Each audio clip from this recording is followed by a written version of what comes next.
3D inkjet printing systems allow engineers to fabricate hybrid structures that have both soft and rigid components, like robotic grippers that are strong enough to grasp heavy objects but soft enough to interact safely with humans.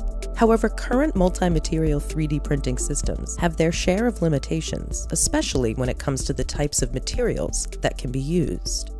A team of researchers from MIT, the MIT spinout Inkbit, and ETH Zurich has developed a new 3D inkjet printing system that is able to print fully assembled and functional, complex, multi-material systems using high-performance materials they couldn't use before, and at a rate 660 times faster than comparable 3D inkjet printing systems.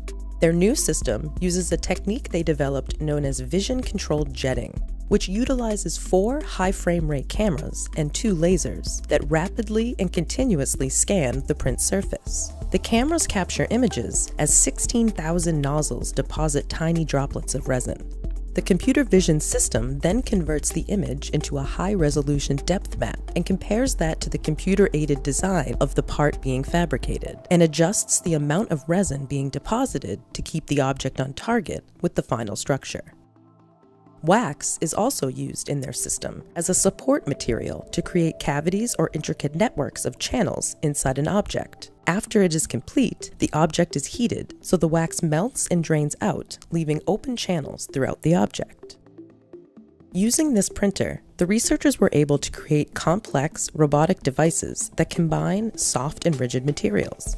One example is a tendon-driven robotic hand that has soft fingers with sensor pads and a rigid load-bearing core. They also produced a 6-legged walking robot that can sense objects and grasp them. The researchers say this is only the beginning. Geometrically, it can print almost anything. They are now looking at using the system to print with hydrogels, which are used in tissue engineering applications, as well as silicon materials, epoxies, and special types of durable polymers.